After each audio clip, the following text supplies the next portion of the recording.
الحمد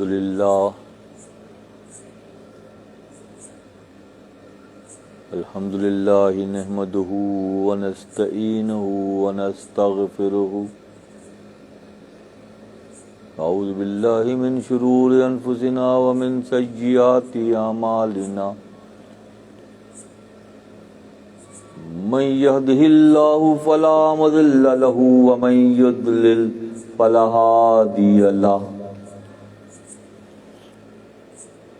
وأشهد أن لا إله إلا الله وأشهد أن محمدا عبده ورسوله أرسله بالحق بشيرا ونذيرا وصلى الله تعالى على خير خلقه محمد وآله وأصحابه أجمعين. قال الله تعالى: يا أيها الذين آمنوا كتب عليكم الصيام كما كتب على الذين من قبلكم لعلكم تتقون أو كما قال الله تعالى في الآخر: شهر رمضان الذي أنزل فيه القرآن شهر رمضان الذي أنزل فيه القرآن هدى للناس وبينات من الهدى والفرقان. قال الله تعالى: الصوم لي وأنا أجزى به يا صاحب الجمال ويا سيد البشر من وجهك المنير لقد نور القمر لا يمكن الثناء كما كان حقه بعد از خدا بزرگ توئی قصہ مختصر. تیری رحمتوں کا دریا سرعام چل رہا ہے، مجھے بھیک مل رہی ہے، میرا کام چل رہا ہے. میرے دل کی دھڑکنوں میں ہے شریک نام تیرا، اسی نام کی بدولت میرا کام چل رہا ہے. کیونکہ یہ نام کوئی کام بگڑنے نہیں دیتا، بگڑے بھی بناتا ہے فقط نام محمد. انتہائی واجب الاحترام شب جمعہ بر خانقاہ مولا روم کے شرکاء اور اس بیان اور اس مجلس کی کوریج جو ہو رہی ہے اس کے گھروں پر بیٹھ کے دیکھنے والے مرد و خواتین، اللہ تعالیٰ کا بے حد شکر احسان ہے کہ ستعیت فروعیت کے اس دور میں بہرحال اللہ کی بخشی ہوئی توفیق ہی کی بنیاد پر اس نشست کا خلاصہ یہ تھا کہ اگر اللہ نے کسی کو توفیق دی ہے اور وہ استقامت اور مستقل مزاجی کے ساتھ یہ شعوری عمل انجام دے رہے ہیں تو یہ اللہ کی توفیق کی بنیاد ہے. یعنی کہ دروس کا اہتمام، شرکت کو یقینی بنانا اور اپنے دنیاوی معاملات سے ہٹ کر اس میں شریک رہنا، یہ دراصل اللہ کی توفیق کی بنیاد پر ہے. اور یہی بہت کافی ہے کہ ہم استقامت اور مستقل مزاجی کے ساتھ نہ صرف مثنوی شریف کے اسباق سے استفادے کے لیے ہر شب جمعہ موجود رہتے ہیں اور اس کے نتیجے میں ہر گزشتہ نشست کے بعد اگلی نشست کی میں شریک رہنے کی جو توفیق ہے وہ اللہ کی جانب سے. این سعادت بزور بازو نیست تانا بخشن خدای بخشندہ کہ اللہ تعالیٰ کی بخشش اور عنایت اس کا فضل و کرم فی زمانہ یہ بہت بڑے انعام و اکرام کی بات ہے۔ مسجد شریف کے دروس کا ایک لامتناہی سلسلہ الحمدللہ ثم الحمدللہ ایک طویل عرصے سے شہر کراچی کے مختلف حصوں میں انتہائی استقامت کے ساتھ جاری رہا، اور اس کے بعد جب خانقاہ کا قیام عمل میں آیا تو پھر وہ دن ہے اور آج کا دن ہے کہ یہاں ہم مولانا روم رحمۃ اللہ علیہ کی روحانی تصرف سے بارآمد ہونے کے لیے اور مرحوم کی مثنوی سے اسباق سیکھ کر اپنی زندگیوں میں اس کو لاگو کرنے کے حوالے سے مصروف ہیں۔ یہاں کثرت کی اہمیت نہیں ہے، اگر کچھ دل بھی روشن ہو جائیں تو ماحول میں روشنی بڑھنے کا سبب قرار پا سکتے ہیں، کیونکہ شعبان المعظم کا آخری جمعرات کی نشست ہے یہ، تو ہمیں یہ خیال ہوا کہ کیا ہی اچھا ہو کہ اس مجلس میں رمضان المبارک کی آمد سے قبل استقبال رمضان کی نشست کے انداز میں اس کو تبدیل کیا جائے، تاکہ جو رفقا یہاں موجود ہیں اور جو گھروں میں ہیں وہ اس پیغام کو سمجھ لیں، رمضان المبارک کی اہمیت کو سمجھ لیں، کیونکہ اس میں ایک ایسی رات آتی ہے لیلۃ القدر خیر من الف شہر، ایک ایسی رات ہے جو 1000 مہینوں سے افضل ہے۔ معاملات کچھ اس طرح ہوئے کہ دیگر اقوام سابقہ میں طویل العمری پائی جاتی تھی، 600 سال 700 سال، حضور صلی اللہ علیہ وسلم کے بارے میں تو 1100 سال کی آپ نے عمر پائی اور 950 سال تو آپ نے تبلیغ کی تھی، تو اتنی طویل جو عمریں حیات بشری کے لوگوں کے حصے میں آتی تھیں، تو اصحاب نے نبی صلی اللہ علیہ وسلم سے سوال کیا، اللہ کے نبی، ہم مختصر 60 65 70 75 بہت خوش نصیب ہے تو 100 سال، تو ہمارے 100 سال میں ہم کیا عبادت کر پائیں گے، جبکہ ان کی عمریں زیادہ ہوتی تھیں اور وہ لوگ طویل عمری پاتے تھے، بہت عبادت کرتے تھے، دیگر امتیوں کے جو نبیوں کے امتی ہوتے تھے، تو پھر جو فضیلت امت محمدیہ کو حاصل ہے وہ کیسے نمایاں ہوگی؟ بڑا اہم سوال تھا۔ دل چھوٹا ہو رہا ہے کہ ان کی عمریں زیادہ تھیں، زیادہ عبادت کی، ہم سے آگے نکل جائیں گے، تو کیسے ممکن ہے کہ امام کے امتی پیچھے رہ جائیں اور مقتدی کے امتی آگے بڑھ جائیں؟ تو اللہ نے قرآن میں وہ صورت نازل کی، لیلۃ القدر خیر انا انزلناہ فی لیلۃ القدر وما ادراک ما لیلۃ القدر لیلۃ القدر خیر من الف شہر، ایک رات 1000 مہینے سے افضل، اللہ غنی، 1000 مہینوں سے افضل۔ اب کیلکولیٹ کریں، اگر آپ کسی کی 55 60 65 70 سال عمر ہے اور اس کے حصے میں رمضان المبارک آتا رہا، یہ مہینہ ماہ مبارک آتا رہا، اور انہوں نے جو بھی عبادت کی ایک رات بھی کی تو 1000 مہینے سے بہتر ہو گئی۔ تو اگر ہر سال کی تو کیلکولیٹ کریں بات کہاں سے کہاں چلی گئی۔ تو اللہ نے پھر فضیلت بخشی امت محمدیہ کو، کیا آپ کی امت کو ہم دراز عمر تو نہیں ہے مگر ان کا عمل اتنا پختہ ہو جائے گا کہ ایک رات بھی عبادت کریں گے تو 1000 مہینوں سے افضل ہو جائے گی۔ تو میرے دل میں خیال آیا کہ کیا یہ اچھا ہو کہ آج کی نشست میں یا ایھا الذین آمنوا کتب علیکم الصیام کما کتب علی الذین من قبلکم لعلکم تتقون، اے ایمان والوں، اے لوگوں جو ایمان لائے، کتب علیکم الصیام، کتاب میں تمہارے روزے کے حوالے سے اللہ نے تحریر کیا، جس طرح اللہ نے پہلی امتوں پہ تحریر کیا، تاکہ تم تقوی حاصل کر سکو۔ کیا حاصل کر سکو؟ رمضان مبارک کی ریاضت، رمضان مبارک کے روزے کے نتیجے میں کیا چیز ملتی ہے؟ تقوی ملتا ہے۔ تقوی کیا ہے؟ تقوی کیا ہے؟ کہ اللہ سے قربت، اس کے نتیجے میں ملنے والی سربلندی، جو انتہائی پختگی کے ساتھ حیات مبارکہ میں لوگ زندگی گزارتے ہیں، تو اللہ تعالیٰ ان کو کیا کرتا ہے؟ اللہ تعالیٰ ان کو متقی بنا دیتا ہے، تقوی والا بنا دیتا ہے۔ اور تقوی کیا ہے؟ خدا خوفی تقوی ہے، اللہ کی پہچان تقوی ہے، اللہ سے قربت تقوی ہے، اللہ کی خشیت تقوی ہے، اللہ کی محبت تقوی ہے۔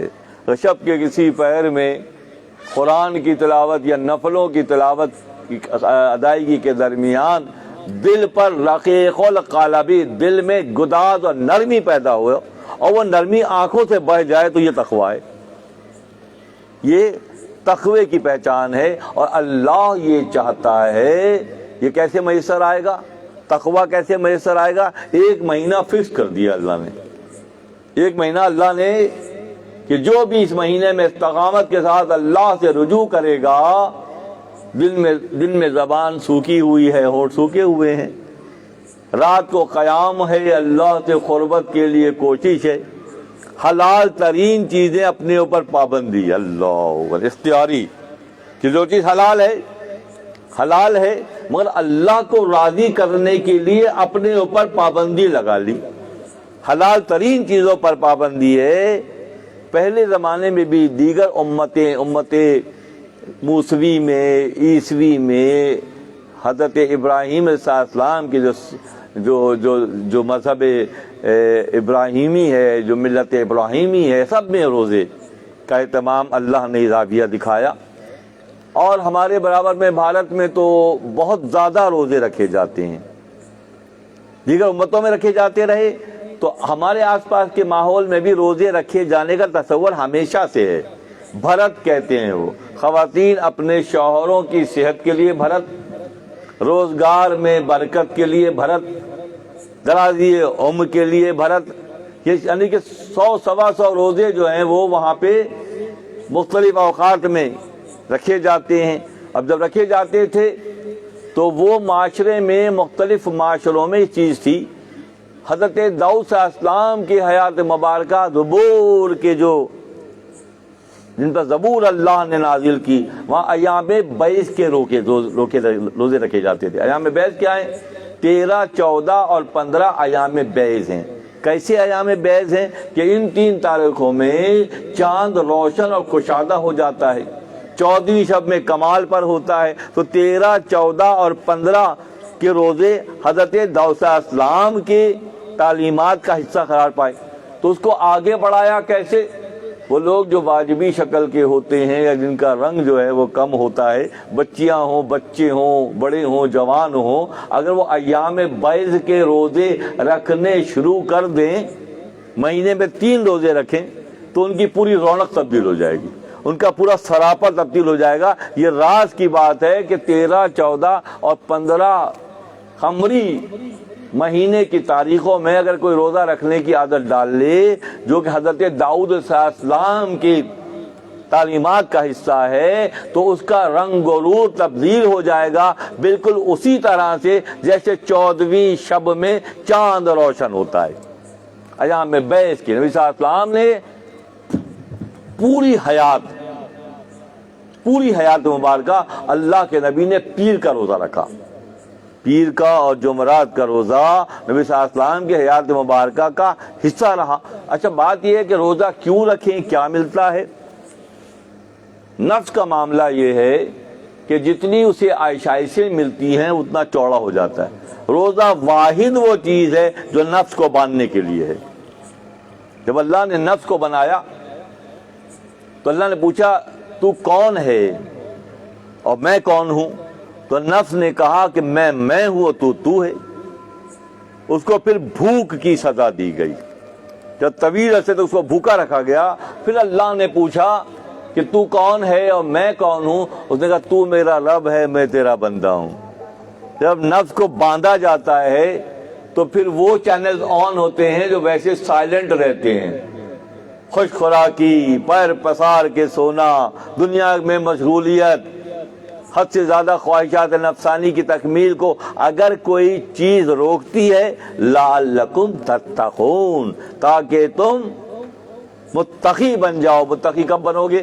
جب تم روزے کا اہتمام کرو گے اپنے نبی کی سنت کے مطابق، پیر کا روزہ اور جمعرات کا روزہ خاموشی سے، بالکل خاموشی سے، کسی کو پتہ بھی نہیں ہے کہ آپ روزے سے ہیں۔ کسی نے گلاس پیش کیا شربت کا تو آپ نے کہا نہیں ابھی طبیعت نہیں ہے، خاموشی سے۔ کیوں؟ روزہ ایک چھپی ہوئی عبادت ہے، بہت خاص بات ہے۔ رمضان مبارک کے علاوہ رمضان مبارک سے اہتمام ہوتا ہے شب قدر رمضان مبارک میں ہے، ایک شہر رمضان الذی انزل فیہ القرآن، اور فضیلت رمضان مبارک کی یہ بھی ہے کہ اللہ نے قرآن نازل کیا شب قدر میں۔ فرماتے ہیں شہر رمضان الذی انزل فیہ القرآن ہدی للناس وبینات من الہدی والفرقان۔ یہاں بات مسلمانوں کی نہیں ہو رہی ہے، روزہ انسانیت کے لیے ہے۔ روزہ انسانیت کی ارتقائی منازل کو طے کر کے بندے کو رب سے قریب کرنے کی کیفیت کا نام ہے، کیونکہ نفس جو اندر ہے وہ کسی طرح قابو نہیں آتا، اگر وہ قابو آتا ہے تو بھوک سے قابو میں آتا ہے۔ تو اسی لیے باقاعدہ سلیبس کا حصہ بنا دیا گیا۔ دیگر اقوام میں دیگر انداز میں جو روزے کا اہتمام ہوتا تھا، امت محمدیہ کو یہ فضیلت حاصل ہے، امت محمدیہ کو یہ اللہ کا خاص انعام اکرام ہے کہ پورا مہینہ جو ہے تطہیر نفس کے لیے ہے، نفس کی تربیت کے لیے ہے، نفس کو باندھنے کے لیے ہے، نفسانی خواہشات کو کنٹرول کرنے کے لیے ہے، پورا سلیبس ہے۔ تو عرفا یہ بتاتے ہیں کہ رمضان کے پہلا عشرہ جو ہے وہ شروعات ہے تربیت کی، ٹھیک ہے، جو چاہیں لے سکتے ہیں، جو چاہیں کھا سکتے ہیں، صرف افطار میں آزادی ہے۔ عرفا یہ بتاتے ہیں کہ دوسرے عشرے میں پھر پابندیاں ہیں، پورا سلیبس ہے۔ آج کی نشست میں رمضان کا پورا پروٹوکول سمجھایا جا رہا ہے کہ پہلے عشرے میں ٹھیک ہے افطار بھی اچھا اور سحر بھی اچھا، کوئی قباحت نہیں ہے۔ اب جب 10 دن کے بعد اندر لطافت کی پہلی جھلک نظر آئے گی تو پھر کیا ہوگا؟ ہونا یہ چاہیے کہ دوسرے عشرے میں پھر لحمیات سے پرہیز کیا جائے، گوشت کو کم کر دیا جائے، کیونکہ گوشت واحد وہ چیز ہے کہ جو نفس حیوانی کو مضبوط کرتا ہے۔ تو دوسرے عشرے میں عرفا یہ کرتے ہیں کہ گوشت کا استعمال کم کر دیتے ہیں۔ جیسے جیسے گوشت کا استعمال کم ہوتا ہے غذا میں، ویسے ویسے لطافتوں کی منزلیں طے ہوتی ہیں۔ لیکن چینلز کو آن کرنے کے مختلف اس کے رول ہیں، ریگولیشن ہیں کہ اس سے یہ ہوگا، اس سے یہ ہوگا۔ پہلے ہفتے میں اگر آپ سادہ انداز میں چلیں ٹھیک ہے، دوسرے عشرے میں پھر آپ پابندیاں خود بخود اختیار کریں کہ کوشش کریں کہ لحمیات سے پرہیز کریں، کیونکہ لحمیات پروٹین اور جو گوشت ہے وہ شہوت کو بڑھاتا ہے، جو اندر نفس کو موٹا کرتا ہے۔ اور تیسرے عشرے میں بالکل سادہ انداز میں افطار و سحر کا انتظام کیا جائے۔ تو یہ کیا ہمارے گھروں میں ہو رہا ہے؟ ہمارے گھروں میں ایسا ہو رہا ہے کہ صاحب جو باتیں بھولی بسری ہوتی ہیں وہ بھی اسی دنوں میں یاد آتی ہیں کہ صاحب بہت عرصے سے نرگسی کوفتے نہیں کھائے اور بہت عرصے سے چانپیں جو نہیں آئیں۔ ہاں تو کیا ہو رہا ہے؟ ہو کیا رہا ہے؟ غور کریں نا۔ ہو یہ رہا ہے کہ ایک طرف تو رمضان المبارک میں تربیت تقوی حاصل کرنے کے لیے، متقی بننے کے لیے اللہ کا اشارہ ہے، اور ہم کیا کر رہے ہیں؟ ہم اس کے بالکل اپوزٹ کام کر رہے ہیں۔ تو کیا رمضان المبارک کے فیوز و برکات سے مستفید ہو رہے ہیں؟ نہیں ہو پا رہے۔ اس لیے نہیں ہو پا رہے کہ وہ جو چینلز ہیں وہ آن ہی نہیں ہو رہے۔ خوش خوراکی بہانے سے، شہر بھی بڑا دسترخوان ہے اور افطار تو خیر اس سے کہیں بڑا دسترخوان ہے، تو روزہ کیا ہے پھر؟ روزے کا مطلب یہ ہے کہ تطہیر نفس کہتے ہیں اس کو عرفا کی زبان میں، کہ نفس کی تربیت ہے۔ اور نفس کی تربیت یہ ہے کہ ویسے وہ قابو نہیں آتا، وہ صرف قابو آتا ہے کس سے؟ بھوک سے۔ اسی لیے اللہ کے نبی پوری زندگی رمضان کے علاوہ پیر اور جمعرات کا روزہ رکھا کرتے تھے۔ ذہن میں یہ بھی رکھیے کہ روزہ ہم کراچی میں رہے ہیں تو کیسا ہے، اور روزہ عرب کی زمین میں ہے تو کیسا ہے؟ کیا سہولتیں ہیں وہاں پہ؟ صرف کھجور ہے اور پانی ہے، یا کوئی اہتمام ہے؟ کوئی اہتمام نہیں ہے۔ تو کھجور اور پانی لے کر جو اللہ کے نبی نے پوری حیات مبارکہ روزے رکھے اور رمضان المبارک کا اہتمام الگ سے ہوا، تو پھر کیا کیفیت ہوگی؟ کیا ہم واقعاً امتی کہلانے کے مستحق ہیں کیا کوئی ہمارا عمل نبی کی حیات مبارکہ سے میچ کرتا ہے؟ نہیں کرتا۔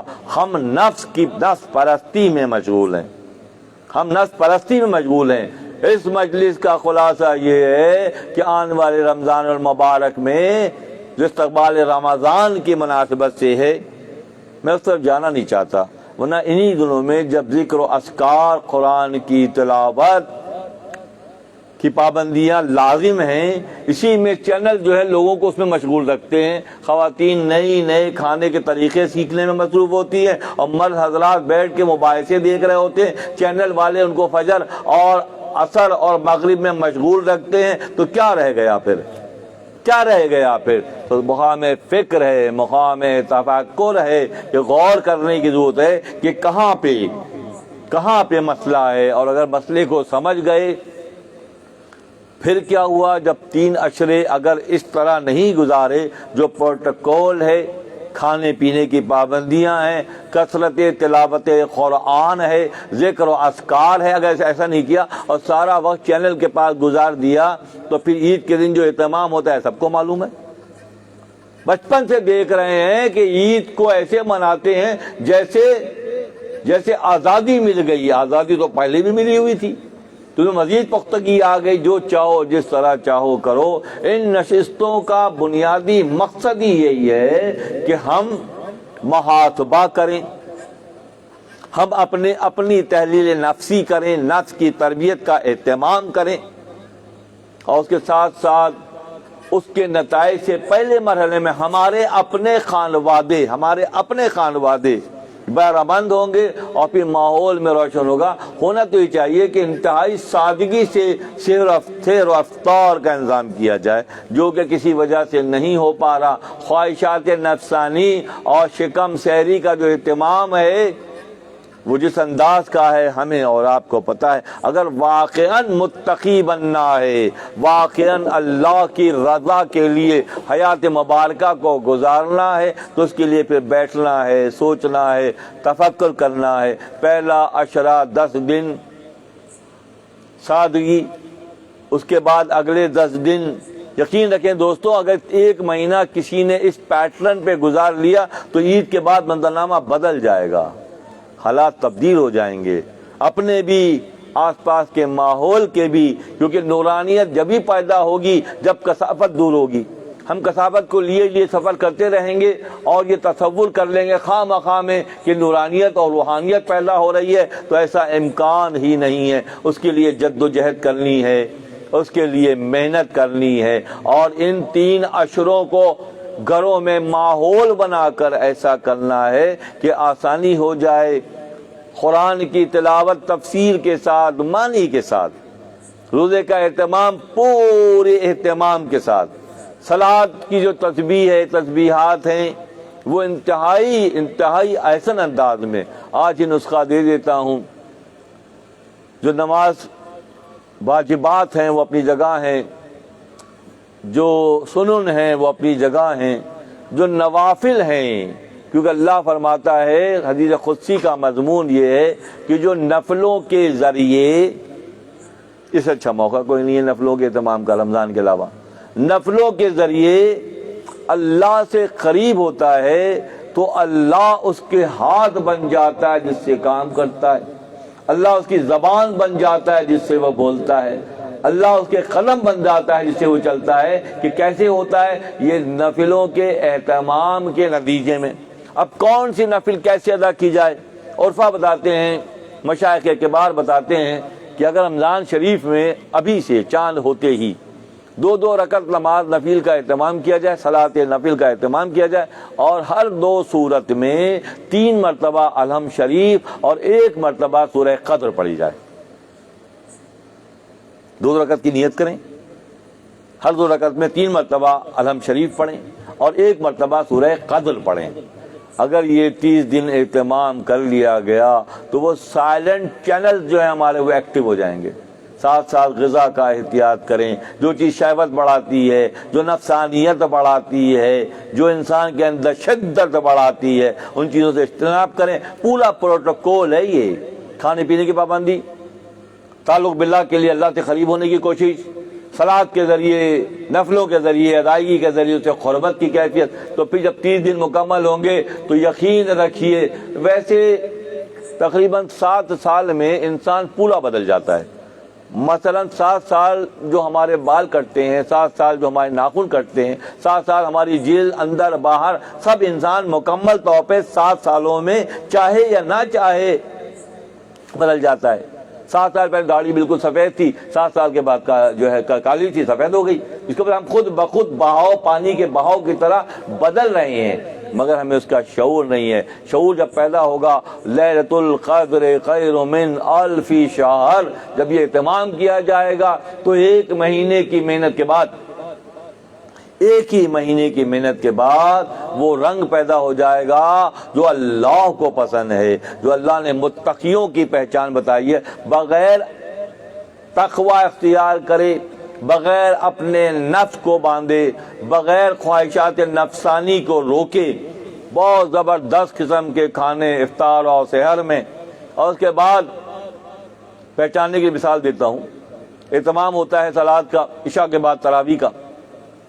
سوال یہ پیدا ہوتا ہے کہ 20 رکعت تراویح کی صلات پڑھ کر گھر آتے ہیں تو یعلمون، تعلمون اور غافلون کے علاوہ کچھ سمجھ میں آتا ہے؟ بہت اچھا کام تراویح کا عمر خطاب نے جاری کیا، کیا نتائج وہ آ رہے ہیں جو ہونے چاہیے؟ سوال ہے یہ بہت اہم۔ اگر نہیں آ رہے تو پھر کیا ہے؟ کوئی غور کرنے کی بات ہے۔ ہاتھ باندھ کے پیچھے کھڑے ہو کر سارا 20 رکعت کی ادائیگی ہوئی، سمجھ میں کیا آیا؟ پوچھنے والا اگر یہ پوچھے تو جواب کیا ہے؟ بھئی کیا میسج لے کر آئے؟ آج کیا پڑھا گیا؟ اس میں تمہاری سمجھ میں کیا آیا؟ تم نے اس کو کیسے دیکھا؟ واپس آ کے بیگمات پہ اور بچوں پہ، گھر پہ غصہ کر رہے ہیں، کچھ بھی تو نہیں آیا۔ لو انزلنا هذا القرآن على جبل لرأيته خاشعا متصدعا من خشیۃ اللہ۔ ایک آیت، ایک سورت کی آیت اللہ نے جب کوہ طور پر تجلی ڈالی تو کوہ طور پارا پارا ہو گیا۔ لو انزلنا هذا القرآن على جبل لرأيته خاشعا متصدعا من خشیۃ اللہ۔ پہاڑ تو تقویٰ سیکھ گیا، پہاڑ تو ریزہ ریزہ ہو گیا، اور تم یعلمون، تعلمون اور غافلون سن کر آتے ہو، کوئی تبدیلی نہیں آتی۔ تو کیا بتانے والوں کا مقصد یہ تھا کہ تم رٹتے رہو صرف؟ اگر میں میری میز پر وہاں مطلب میں ایک ماربل کا انڈا پڑا ہوا ہے، اکثر لوگ جانتے ہیں، میرے احباب جو جانتے ہیں کہ وہ لک لائک ایگ ہے، وہ دیکھنے میں انڈا ہے مگر وہ انڈا نہیں ہے۔ انڈا ہے جو پیپر ویٹ کے طور پہ استعمال کرتا ہوں میں کاغذ کو رکھنے کے لیے، تو وہ میری ٹیبل پہ رکھا ہوا ہے۔ میں کبھی کبھی دوستوں سے کہتا ہوں دیکھو یہ لے جاؤ، اس کو جا کے نا ابال کے کالی مرچوں کے ساتھ کھانا، تو لوگ کہنے لگا اچھا خاص سمجھدار آدمی آپ یہ کیا کہہ رہے ہیں، کہ وہ لک لائک ایگ ہے، وہ ایگ نہیں ہے۔ اسی طرح جو معاملات ہیں وہ لک لائک ہیں، حقیقت نہیں ہے۔ حقیقت کہاں ہے؟ کون بتائے گا کہ حقیقت کہاں ہے اور کیسے ہے اور کیوں ہے؟ تو ہاں دوستو، رمضان المبارک کا مہینہ آ رہا ہے، وہ حقیقت کو سمجھانے کے لیے ہے، اللہ کی پہچان کرانے کے لیے ہے، سطحیت سے نکلنے کے لیے ہے، راہ حق پر استقامت سے چلنے کے لیے ہے۔ اور جو کچھ اب تک ہو رہا ہے، اگر اسی پہ ہم قناعت کر کے بیٹھے رہیں گے، زمین جنبت نہ جنبت، گل محمد، زمین تو 24 گھنٹے میں ایک دور پورا کر رہی ہے، گل محمد کی زندگی میں تبدیلی نہیں آ رہی۔ ابا بھی ایسے تھے اور دادا بھی ایسے تھے اور پھپھا بھی ایسے تھے اور چاچا بھی ایسے تھے، سب ایسے ہی ہیں، تبدیلی کہاں ہے؟ تبدیلی کہاں ہے؟ ایک حدیث مبارکہ کا مفہوم ہے، بہت سخت ہے۔ اللہ کے نبی نے فرمایا کہ 2 دن جس کے ایک جیسے گزرے وہ ملعون ہے، قابل ملامت ہے۔ اللہ غنی، اللہ غنی۔ اگر 2 دن میں تبدیلی نہیں کی اس نے، اپنے فکر میں، اپنی سوچ میں، اپنے معاملات میں، اپنے گفتار میں، اپنے کردار میں، اس نے محاسبہ نہیں کیا۔ جب محاسبہ نہیں کیا تو تبدیلی نہیں کی، جب تبدیلی نہیں کی تو قابل ملامت ہے وہ۔ تو مقام فکر ہے، یہ غور کرنے کی بات ہے کہ پورا مہینہ ملے گا، پورا مہینہ ملے گا۔ اگر دوستوں یقین رکھو، اس بار اگر ہم نے اس پیٹرن پہ کام کیا، کم خوردن، کم گفتن، کم نویم، کم کھائیں، کم بولیں، کم سوئیں۔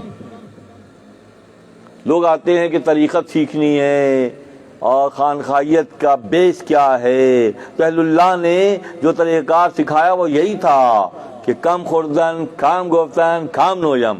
جب یہ کیا گیا تو پھر کیا ہوا؟ تعلیم و تربیت کا ایسا زاویہ آیا کہ لباس بشریت میں بندہ تقوی کی بنیاد پر، خدا خوفی کی بنیاد پر، خدا کی مرضی کو سمجھنے کی بنیاد پر اس مقام پر پہنچ گیا جو یقین طور پر جہاں ملائکہ بھی حیران ہیں. فرشتوں نے کہا کہ جو آپ نے آگ پانی ہوا مٹی سے مخلوق بنائی ہے یہ زمین پہ فساد پیدا کرے گا، فساد پھیلائے گا. اللہ نے فرمایا کہ نہیں، ایسا انی عالم ما لا تعلمون، جو میں جانتا ہوں تم نہیں جانتے. اسی مٹی سے میں ایسے ایسے یوسف پیدا کر دوں گا، ایسے ایسے یونس پیدا کر دوں گا، ایسے ایسے زکریا پیدا کر دوں گا، ایسے ایسے یحییٰ پیدا کر دوں گا، ایسے ایسے عیسیٰ پیدا کر دوں گا، ایسے ایسے محمد پیدا کر دوں گا.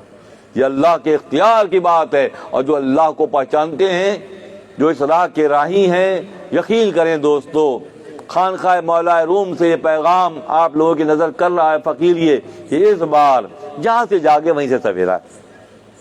جب بات سمجھ میں آ جائے، بتانے والے نے بتا دیا اور نفس کو باندھنے کا طریقہ بتا دیا کہ نفس بنتا کیسے. نفس کم خوراک سے بنتا ہے. جیسے نفس کو زیادہ سے زیادہ خوراک ملے گی، من پسند چیزیں ملیں گی، وہ مزید چوڑا ہو جائے گا. مزید کیا ہوگا؟ چوڑا ہو جائے گا.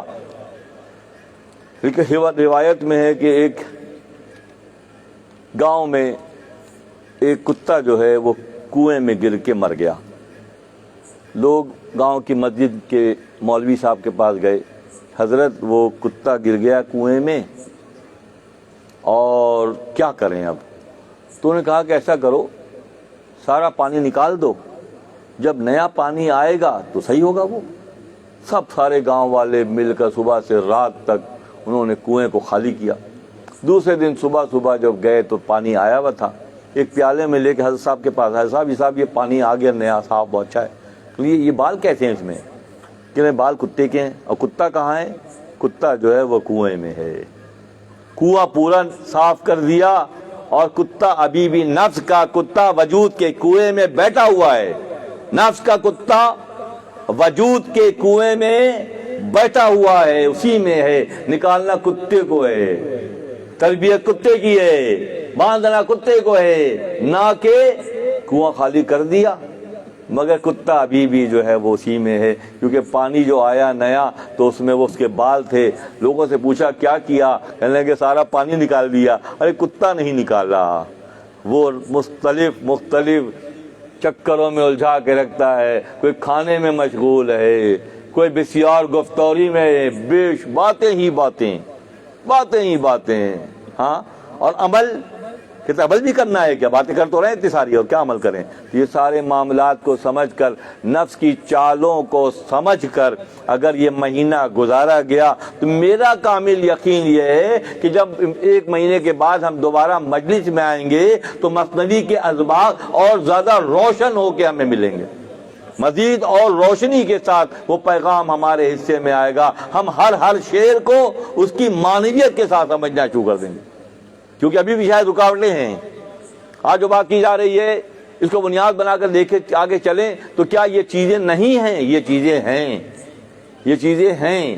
نفس آزاد ہے، نفس جو ہے کنویں میں موجود ہے، تو پانی بھی نکالنا ہے اور ساتھ ساتھ نفس کے کتے کو بھی باندھنا ہے. یہ طریقہ اگر ممکن ہے سال کے 12 مہینے میں کہیں تو وہ رمضان المبارک میں ہے، کیونکہ اس میں اللہ نے 1000 مہینوں کی ایک رات، اللہ غنی، لیلۃ القدر خیر من 1000 شہر، 1000 مہینوں سے بہتر ایک رات ہے. اب وہ رات کاہے کے لیے ہے؟ وہ رات تقرب اللہ کے منزل پر ہے. لوگ معتکف ہوتے ہیں، دنیا سے کٹ کے بیٹھ جاتے ہیں مساجد میں، گھروں میں، اچھی بات ہے. اور کسی کی سرپرستی میں بیٹھے تو اس سے کہیں زیادہ اچھی بات ہے. حضرت صاحب کی نظر کے ساتھ بیٹھے تو اور اچھی بات ہے. تو ایسے میں کیا ہوتا ہے، جو عمومی طور پر بھی لوگ اعتکاف میں بیٹھتے ہیں تو اس بات کا اظہار کرتے ہیں، جن میں لطافتیں ہوتی ہیں، جو خوش خوراکی کے جال میں نہیں پھنستے ہیں. میں حیران ہو جاتا ہوں جب میرے علم میں بات آتی ہے کہ یعنی کہ عام مہینے سے 4 گنا زیادہ بجٹ بن رہا ہے رمضان کا. یعنی کہ منزل کس طرف ہے اور ہم کہاں سفر کر رہے ہیں. اگر معروف فرماتے ہیں اگر اپنے بغداد جانا ہے تو بغداد کے راستے میں بغداد آئے گا، نہ کہ رے ایک علاقہ ہے رے کے راستے میں بغداد آئے گا. جانب منزل ہونا ضروری ہے کہ ہر ماہ کی گروسری کا بل رمضان میں ڈبل سے بھی آگے جا رہا ہے. کیا کریں؟ احسان کر رہے ہیں اللہ پر، احسان کر رہے ہیں اللہ پر. نفس نے ہمیں کن کاموں میں لگا کے رکھا ہوا ہے. تو اسی لیے دوستوں، شامل مجلس میرے بھائیوں میرے بچوں، اس بار کوشش کریں. آپ نے حکایت تو سنی تھی نا، ایک آدھ بندہ آیا تھا بہت کھاتا تھا، اور جب مسلمان ہو گیا نبی کے ہاتھ پہ تو دو جو ہے وہ 2 چمچ زیتون سے اس کا کام ہو گیا. پہلے وہ کافر تھا تو پیٹ بھر 7 بکریوں کا دودھ اکیلے پی لیتا تھا.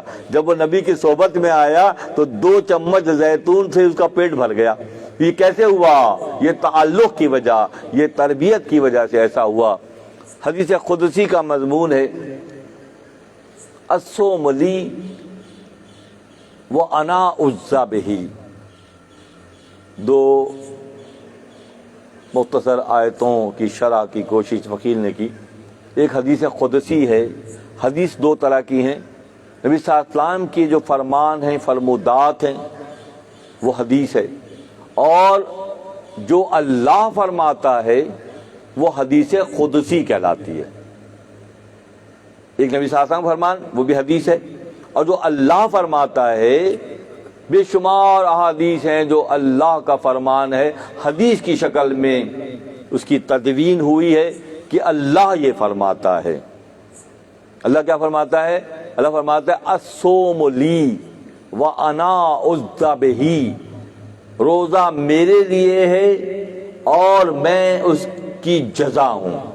منبر و محراب سے سال ہر سال سے یہ گفتگو ہو رہی ہے کہ روزہ میرے لیے ہے اور میں روزے کی جزا میں دیتا ہوں. ایک زاویہ یہ بھی ہے جو عمومی طور پہ زاویہ ہے. ہر کوئی اس ترجمے کو لیتا ہے کہ روزہ میرے، الصوم لی وانا اجزی بہ کا ترجمہ جب کرتے ہیں تو یہ کہتے ہیں کہ روزہ اللہ فرما رہا ہے کہ روزہ میرے لیے ہے اور میں اس کی جزا دیتا ہوں. ہر جگہ یہ بیان ہو رہا ہے. مولانا کیا فرماتے ہیں؟ اس سے پہلے ایک اور چیز پہ آئیے.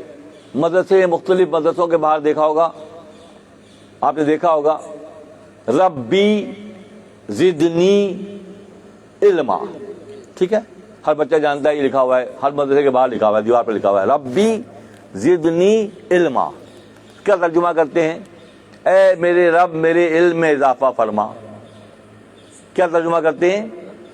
اے میرے رب، ربی زدنی علما، اے اللہ میرے علم میں اضافہ فرما. گرامر کے اعتبار سے یہ ترجمہ نہیں ہے. ترجمہ کیا ہے؟ ربی، اے میرے رب. رب سے زیر کے ساتھ واحد متکلم، اے میرے رب، ربی اے میرے رب. زدنی مجھے زیادہ کر، علما علم کے مقابلے میں. کیا دعا ہے؟ کیا معنی ہے؟ علم نیچے ہو میں اوپر ہوں. قل ربی زدنی علما. تو ترجمہ کیا بن رہا ہے؟ عام طور پہ کیا بنا رہے ہیں ممبر والے، محراب والے، کہ اللہ میرے علم میں اضافہ فرما. کیا نبی صلی اللہ علیہ وسلم جیسی ذات مبارک یہ دعا کرے گی ربی زدنی علما؟ علم تو بہت چھوٹی چیز کا نام ہے. کہ اللہ کے نبی آپ کی زبان سے اللہ جو کہلوا رہا ہے تو سمجھنے کی بات یہ ہے کہ اللہ ربی زدنی مجھے زیادہ کر علم کے مقابلے میں. علم نیچے ہے اور آپ اوپر ہیں. ہے توجہ؟ قرآن کے ترجمے کے حوالے سے توجہ ہے؟ نہیں ہے. جب یہ ربی زدنی علما، ربی زدنی علما، جب ہم بنیاد ہی کو نہیں سمجھیں گے تو ہم کیسے؟ علم نیچے ہے. خرد سے راہ رو روشن بصر ہے. خرد کیا ہے؟ عقل کو کہتے ہیں فارسی میں. خرد سے راہ رو روشن بصر ہے. خرد کیا ہے؟ چراغ راہ گزر ہے. درون خانہ ہنگامے ہے کیا کیا، چراغ راہ گزر کو کیا خبر ہے. علم راستہ طے کرنے کی موم بتی روشنی کا نام ہے. علم منزل نہیں ہے. علم منزل نہیں ہے. علم منزل پر پہنچنے کی کیفیت کو نمایاں کرنے کی بات ہے کہ جو ہے علم، جبھی علم جو ہے وہ ادنا درجے پر ہے اور مومنین کی مثال اس سے اوپر کے درجے کی چیز کا نام ہے، اور پیچھے جائے گا کہ نبی صلی اللہ علیہ وسلم کی ذات مبارک، ربی زدنی علما، اے اللہ مجھے علم سے بھی فروتر فرما، اے اللہ مجھے علم سے بھی اوپر کا درجہ عطا فرما۔ جب دعا کرو گے سمجھ کے کرو گے تو پوری ہوگی نا، جب دعا سمجھ کے پاسورڈ انٹر نہیں کرو گے تو اس کا رپلائی کیا آئے گا؟ ہر بچہ جانتا ہے کمپیوٹر کے پاسورڈ کو، اگر آپ کا پاسورڈ ہے تو آپ ہی اس کو آپریٹ کرتے ہیں، دوسرا نہیں کر پاتا۔ موبائل کو نہیں کھول سکتے، جو آپ نے پاسورڈ اس میں جو ہے ڈالا ہوا ہے وہی ایکٹیویٹ کرتا ہے۔ یہاں پر بات ہو رہی تھی کہ الصوم لی، یہاں بھی ترجمے میں توجہ دلانا چاہتا ہوں، الصوم لی، الصوم لی، روزہ میرے لیے ہے، وَأَنَا أُجْزَى بِهِ، اور میں اس کی جزا ہوں۔ اللہ، بات کہاں سے چلی گئی؟ روزہ میرے لیے ہے، پہلے والے کہتے ہیں کہ روزہ میرے لیے، میں جزا دوں گا۔ مولانا کا موقف کیا ہے؟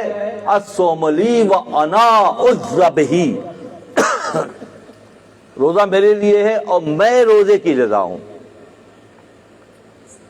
ان پابندیوں کے ساتھ 3 اشروں کو اس طرح گزارنے کے بعد مومن کے لیے کیا انعام ہے؟ مومن کے انعام یہ ہے کہ اللہ اس کی جزا ہے۔ اے تہی کردہ شکم گر عقلی، اے عقل سے پیٹ کو خالی رکھنے والوں، کن کے لیے؟ آگے کی بات ہو رہی ہے، ابھی 2 درجے ہم نے گزار دیے، اب آگے چلتے ہیں تھوڑا سا۔ اے تہی کردہ شکم گر عقلی، عقل کی بنیاد پہ تم نے پیٹ خالی کر لیا، ٹھیک ہے؟ یہ باتیں جو میں نے کی، آپ کم کھائیں گے، کم سوئیں گے، کم بولیں گے، یاد پہ بات ہو گئی۔ اس سے آگے کی بات کیا ہے؟ اے تہی کردہ شکم گر عقلی، دل تہی کن این بعد الصوم لی، اپنے دل سے منفی خیرات کو نکال لو، یہ الصوم لی ہے کہ روزہ میرے لیے ہے۔ پیٹ کو خالی کر لیا، مطمئن ہو کے نہیں بیٹھ گئے، اگلی منزل کیا ہے؟ دل تہی کن این بعد الصوم لی، گر تو افطار از ہوائے دل کنی، اور تم افطار کے وقت اپنی خواہشات نفسانی کے مطابق دسترخوان بناؤ گے۔ اللہ غنی، کہاں سے پکڑتے ہیں؟ پیٹ خالی کر لیا، مگر افطار کے وقت وہ جوش مارتا ہے نسل در نسل کا جو ہے نا، وہ جینیٹک کوڈ میں جو میسیجز ہیں، رستداری راکبت کارنیز جس بدیدار خدا افطار نیز۔ ساری محنت کے بعد مومنہ نشان یہ ہے کہ دسترخوان لمبا نہ ہو، اللہ کا دیدار ہو جائے افطار کے وقت۔ بات کہاں سے کہاں چلی گئی؟ بات کہاں سے کہاں چلی گئی؟ مومنہ نشان یہ ہے، مومنہ نشان یہ ہے کہ دل تہی کن ہن بعد الصوم لی، گر تو افطار از ہوائے دل کنی، روزہ یہ خود رو ہما باطل کنی، روزہ داری راہ کے با خود کار نیز، روزہ داری اس کے علاوہ کچھ بھی نہیں ہے، روزہ اس کے علاوہ کچھ بھی نہیں ہے کہ کیا ہے؟ روزہ داری راہ کے با خود کار نیز جس بدیدار خدا افطار نیز، اللہ کے دیدار سے کم پہ روزہ راضی نہیں ہوگا۔ کہاں جذبہ ہے یہ؟ کہاں ہے یہ فکر؟ کس کو شعور ہے؟ اللہ کی پہچان کے دعوے کرنے والوں جو مومنہ شان کیا زندگی گزارتے ہیں، پھر افطار کے وقت کھجور بظاہر ہوتی ہے، وہ تو اپنے رب کے دیدار میں مشغول ہوتے ہیں۔ ہے کہیں تصور خانقاہ کے علاوہ؟ ہے تصور؟ کہیں نہیں ہے۔ گر تو افطار از ہوائے دل کنی، روزہ یہ خود را ہما باطل کنی، روزہ داری راہ کے با خود کار نیز جس بدیدار خدا افطار نیز۔ بہت بڑا خیال تو نہیں دے رہا ہوں کہیں میں؟ آپ کہیں صاحب جتنا بھائی فائی آپ خیال دے رہے ہیں ہمیں، یہ تو ناممکنات میں ہماری ناممکنات نہیں، ایسا نہیں ہے۔ اپنے رب کو چھوٹا کر کے مت دیکھو، وہ علی کل شیء قدیر ہے، ہر شے پر وہ قدرت رکھتا ہے، اس کی شان بہت اعلیٰ ہے، اس کے لیے کچھ بھی ناممکن نہیں ہے۔ ہم اسباب کے محتاج کی زندگی گزارتے ہیں، وہ اسباب کا خالق ہے، ہمارا رب اسباب کا خالق ہے، ہم سب تہی دست ہیں، ہمارے ہاتھ بندھے ہوئے ہیں، وہ بے نیاز ہے، ہاتھوں کے بنانے والا ہے، جو بنانے والا ہوتا ہے وہ بے نیازی کے منزل پر ہے۔ تو معلوم فرماتے ہیں روزہ داری راہ کے با خود کار نیز جس بدیدار خدا افطار نیز۔ تو افطار میں کیا ہو؟ وقت افطار کیا ہو؟ 2 کھجوریں ہی کافی ہیں، ایک گلاس پانی اور شربت ہی کافی ہے، مگر دل کہاں ہے؟ دل اس کی طرف ہے۔ اللہ کیا چاہتا ہے؟ اللہ ہم سے عاجزی چاہتا ہے، انکساری چاہتا ہے، پاک بازی چاہتا ہے، قناعت چاہتا ہے، تقویٰ چاہتا ہے۔ اللہ ہم سے جب راضی ہوگا جب اس کی خشیت، اس کی محبت، خشیت یا محبت دونوں صورتوں میں، خشیت ہو پھر بھی قربت ہے، اور محبت ہو پھر بھی اس سے قربت ہے۔ یہ قربت کا راستہ کس نے دکھایا؟ اللہ کے نبی اور آپ کے اصحاب نے، آپ کے اہل خانہ نے۔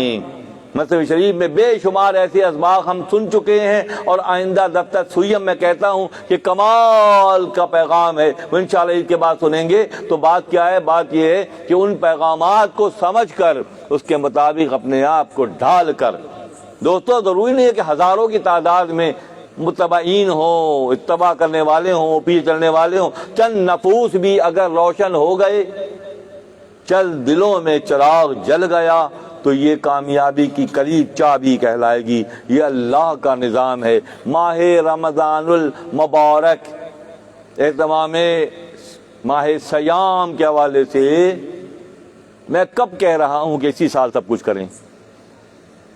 کم سے کم میسج تو ڈیلیور ہو گیا، پیغام تو معلوم ہو گیا کہ راستہ ہے، پلان کریں۔ میٹر آف 3 years اونلی، صرف 3 سال اگر کوئی محنت کرے۔ جیسے ہمارے ہاں رقص درویش جو ہوتا ہے، جو بچے رقص درویش کا مظاہرہ کرتے ہیں، سلسلہ مولاویہ میں 18 مختلف علوم کے بعد 1001 دن کی تربیت کے بعد ایک ایسا انسان، جو انسان پہلے بھی ہوتا ہے، اپ گریڈ ہو کر ایسا بن جاتا ہے کہ اللہ سے لیتا ہے اور مخلوق میں تقسیم کرتا ہے۔ اس کا دائیں ہاتھ آسمان کی طرف ہوتا ہے اور بائیں ہاتھ زمین کی طرف ہوتا ہے۔ وہ وہاں سے لیتا ہے، یہاں دیتا ہے، وہاں سے لیتا ہے، یہاں سے دیتا ہے۔ 1001 دن کی تربیت کے بعد انسان کے اندر وہ کیفیت پیدا ہو جاتی ہے کہ وہ اللہ سے قربت کی منزل پر ہوتا ہے، اللہ سے لیتا ہے، اور جو ذمہ داری ہے مخلوق میں تقسیم کرنے کی، وہ تقسیم کرتا چلا جاتا ہے۔ اسی طرح 3 سال کی محنت، وہ بھی 3 سال کی محنت ہے۔ درویش تیار ہو جائے گا، جب وہ تیار ہو جائے گا تو وہاں سے لے گا اللہ یؤتی وانا قاسم۔ حدیث مبارکہ اللہ دیتا ہے اور میں تقسیم کرتا ہوں۔ آقا صلی اللہ علیہ وسلم کی مبارکہ ہے کہ دینے والی ذات کون ہے؟ نشاندہی کر دی گئی، دینے والی ذات بس وہی ہے، دینے والی ذات وہی ہے۔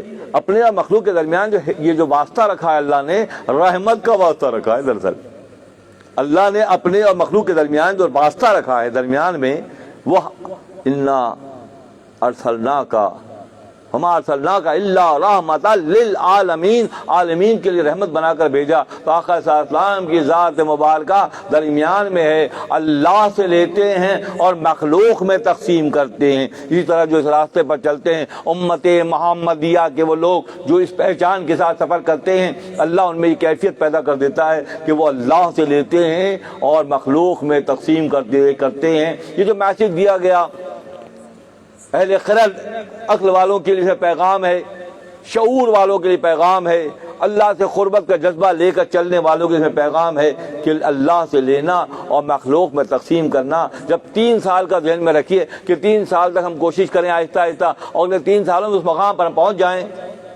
کہ رمضان المبارک کو، جو مجاہدے کا مہینہ ہے، جو ریاضت کا مہینہ ہے، جو اللہ سے قربت کا مہینہ ہے، اس انداز میں گزاریں کہ آنے والے کچھ عرصے میں، کچھ برسوں میں ایسا ہو جائے کہ ہمارے اندر وہ لطافتیں پیدا ہو جائیں۔ پھر اسباب کا خالق، مسبب الاسباب آپ کو اس کام کے لیے چن لے گا کہ آپ کو مخلوق خدا کی فیض رسانی کے لیے اللہ چن لے گا۔ جب آپ اس پروسیس سے گزریں گے، جاتے ہیں نرسری سے لے کر پی ایچ ڈی کی ڈگری، کتنی محنت کرتے ہیں، کتنی محنت کرتے ہیں۔ نرسری پہ داخلہ ہوتا ہے اور ڈگری لے کر نکلتے ہیں، اس کی جو رسیدیں ہیں وہ آپ کے سارے رزلٹ اس کی رسیدیں ہیں جو آپ پیمنٹ کرتے ہیں، اس سے زیادہ کچھ بھی تبدیلی نہیں آتی ہے۔ وہ اقدار زندہ ہوتی ہیں، وہ کیفیت پیدا ہوتی ہے جو اللہ کو پسند ہے۔ جو اللہ کو پسند ہی نہیں ہے تو تعلیم جو ہم نے حاصل کی ہے، اس کی رسیدیں، اس کی جو سرٹیفکیٹس ہیں، وہ پیمنٹ کی رسیدیں ہیں، اس سے زیادہ کچھ بھی نہیں ہے۔ اہل اللہ کا معاملہ یہ ہے، طریقت والوں کا معاملہ یہ ہے، جو راہ خدا کے لیے محنت کرتے ہیں، اللہ ان کس مقام پر سرفراز کرتا ہے؟ اللہ ان کو درمیان میں لے لیتا ہے۔ اللہ دیتا ہے اور وہ تقسیم کرتے ہیں۔ یہ اللہ کی منشا، اللہ کی مرضی، اللہ کا ارادہ ہے۔ بشرطے کیا ہے؟ عمل کہاں ہے؟ عمل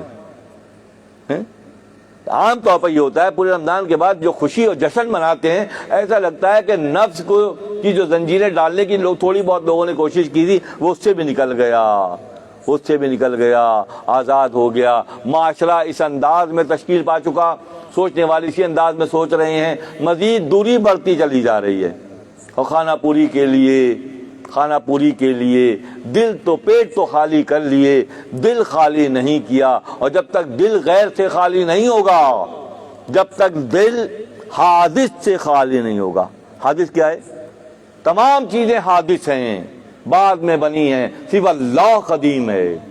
تو حادث قدیم سے جڑ سکتا ہے، یہ اس کی دلیل ہے کہ جو اللہ نے پیدا کیا ہے، اللہ نے ہر چیز پیدا کی ہے، اللہ نے ہر چیز پیدا کی ہے۔ دوست کس کو بنایا؟ وَاتَّخَذَ اللَّهُ إِبْرَاهِيمَ خَلِيلًا، اللہ نے ابراہیم کو دوست بنایا، ابراہیم کو اللہ نے دوست بنایا۔ جب اللہ نے ابراہیم کو دوست بنایا تو 4000 سال گزرنے کے باوجود بھی ہر صلات میں آپ درود ابراہیمی پڑھتے ہیں۔ کیا وجہ ہے؟ کہ جب اللہ کسی کو دوست بنا لیتا ہے دوستوں، پھر وہ مایوس نہیں چھوڑتا ہے، تنہا نہیں چھوڑتا ہے۔ 4000 سال پہلے خلیل حق لباس بشریت میں آئے، 4000 سال کے بعد ہم اور آپ ہر صلات میں درود ابراہیمی پڑھتے ہیں، کیونکہ اللہ نے دوست بنایا ہے۔ ورنہ قرآن کا یہ صیغہ وَاتَّخَذَ اللَّهُ إِبْرَاهِيمَ خَلِيلًا کہاں سیٹ کرتے ہم سیٹ کر ہی نہیں پاتے۔ یہ اس بات کا بین ثبوت ہے کہ جو خدا سے جڑ جاتا ہے خدا اسے پھر سرفراز فرماتا ہے، خدا اسے نہیں چھوڑتا ہے۔ جنہوں نے پہچان کر لی، اور یہ پروٹوکول جو ماہ سیام کا آ رہا ہے، کم خوردان، کم گفتان، کم نویم کے مقام پر جا کر، میں سمجھتا ہوں میرے سارے بچے جو مدرسے کے ہیں اس پیٹرن کو ابھی سمجھ گئے تو آنے والا وقت مختلف ہوگا۔ میرا دعویٰ ہے یہ غیب سے مدد آئے گی، اللہ اپنے ملائکہ کے ذریعے اسباب مہیا کرے گا اور حالات و واقعات تبدیل ہو جائیں گے، اسی صورت میں ہوں گے جب تک ہم نسل در نسل کے جمود کو توڑ کر، نسل در نسل کے بڑوں کے کردار کو فراموش کر کے اس زاویے کو اختیار کریں گے تو پھر کیا ہوگا؟ خدا ہمیں منتخب کرے گا، اور جب خدا کسی کو منتخب کرتا ہے تو ساری خدائی اس کے ساتھ ہوتی ہے، کہ ساری خدائی اسی کے ساتھ ہوتی ہے جس کو اللہ منتخب کر لیتا ہے۔ آئیے ہم اور آپ مل کر، کیونکہ یہ آخری جمعرات ہے اور رمضان المبارک میں درس مثنوی کا سلسلہ موقوف اس لیے کیا جاتا ہے کہ لوگ اپنے اپنے مقامات پر افطار اور پھر وہ تراویح وغیرہ کے اہتمام کرتے ہیں، تو یہاں یہ سلسلہ درس مثنوی کا 4 ہفتوں کے لیے موقوف ہو جاتا ہے۔ ہم اور ہمارے رفقا جو قریب ترین ساتھی ہیں وہ یہاں مختلف اوقات میں اہتمام کرتے رہتے ہیں۔ عام لوگوں کے لیے پھر 4 ہفتوں کی ایک طرح سے چھٹی ہو جاتی ہے۔ ارادہ کر کے اٹھیں، ارادہ ایسا کر کے اٹھیں کہ جب 4 ہفتوں کے بعد ہم مجلس میں آئیں تو مجلس کا ہر شعر، ہر بات راستہ بن جائے، نفس قابو میں آ جائے، شہوات سے نظر ہٹ جائے، بہت کھانے اور بہت سونے سے ہم ہٹ کر اس منزل پر آ جائیں جہاں یہ پیغامات بہت آسانی سے ہمارے وجودوں میں سرایت کر جائیں اور اس کا اثر ہماری ظاہری اور باطنی زندگی میں نظر آئے۔ آئیے ہم مل کر دعا کرتے ہیں، اللہ ماہ سیام کو اسی انداز میں گزارنے کی ہمیں توفیق عطا فرما جو تیرے محبوبین نے اس انداز میں گزارا، انبیاء نے گزارا، اہل اللہ نے گزارا، تیرے دوستوں نے گزارا، اس کا اہتمام کیا، اور ہم ظاہر داری کی وجہ سے اپنے بڑوں کی روش پہ چلتے ہوئے تبدیل نہیں کر پا رہے، تو ہماری مدد فرما یا اللہ، تو ہماری مدد فرما، ہمارے لیے آسانیاں پیدا فرما، ہمارے دلوں میں کشادگی پیدا فرما یا اللہ، ہمارے معاملات میں آسانی پیدا فرما، اور اسی انداز کے روزے رکھنے کی ہمیں توفیق عطا فرما جو تیری منشا، تیری مرضی کے مطابق ہو۔ تعالی ہم تمام کا حامی و ناصر ہو۔ 4 ہفتے کے بعد انشاءاللہ درس مثنوی کا سلسلہ نئے سرے سے شروع ہو جائے گا۔ دفتر سویم میں ہم لوگ ہیں اور بہت بہترین مضامین ہیں ہماری آنکھیں کھولنے کے لیے۔ میں تیاری کر رہا تھا، ایک شعر اس نے مجھے روک دیا، میں 2 دن سے میں نے مثنوی نہیں پڑھی۔ پھر تمہارے اذہان اور تمہارے قلوب کی مثال اللہ اکبر، ہمارے ذہنوں اور ہمارے دلوں کی مثال کچرا کنڈی کی سی ہے۔ ہمارے دلوں کی اور ہمارے اذہان کی مثال مولوی فرماتے ہیں جیسے کچرا کنڈی ہے، کچرا پھینکنے کی جگہ ہے. ہم نے سارا دنیا جہاں کا کچرا اپنے اندر اتار لیا ہے. ہمارے ذہن اور ہمارے دل، مولوی فرماتے ہیں تمہارے ذہن اور تمہارے دل کچرا کنڈی کی طرح سے ہیں، اس میں کچرا بھرا ہوا ہے. اور کچرے پہ آگے کون بیٹھتا ہے؟ کچرے پہ آگے کوا بیٹھتا ہے. اسی لیے تم کائیں کائیں کرتے ہو، تمہاری گفتگو میں اثر نہیں ہوتا، تمہاری باتیں بہت سطحی ہوتی ہیں، تمہاری فکر بہت سطحی ہوتی ہے. میں کہتا ہوں کون سا مکتبہ فکر ہے جو اس انداز کی فکر روشناس کراتا ہے؟ کون ہے وہ؟ کھول کے بتا. شیشہ دکھا رہے ہیں، آئینہ دکھا رہے ہیں کہ تمہارے ذہن اور تمہارے قلب نسل در نسل کی جمود کی وجہ سے کچرا کنڈی ہے، اور کچرا کنڈی پہ کوا آ کے بیٹھتا ہے. جب تم بولتے ہو تو کوے کی طرح بولتے ہو. اللہ غنی، کون دکھائے گا راستہ؟ یہ کون اور دکھا سکے گا یہ راستہ؟ جہاں سے جاگے وہیں سے سویرا ہے. اگر ہمارے قلوب اور ہمارے اذہان اپنی نسل در نسل کی جمود اور جہالت کی وجہ سے ایسے ہو گئے ہیں کہ ہماری گفتگو کوے کی طرح سے ہے، تو کیا فائدہ اس گفتگو کا؟ کیا فائدہ اس گفتگو کا جو ہم کرتے ہیں؟ تو جہاں سے جاگے وہیں سے سویرا ہے. یہ باتیں صرف توجہ دلانے کے لیے، اپنے فکری جمود اور جہالت سے نکلنے کے لیے اور راہ خدا کو اختیار کرنے کے لیے ہے. وآخر دعوانا ان الحمدللہ رب العالمین.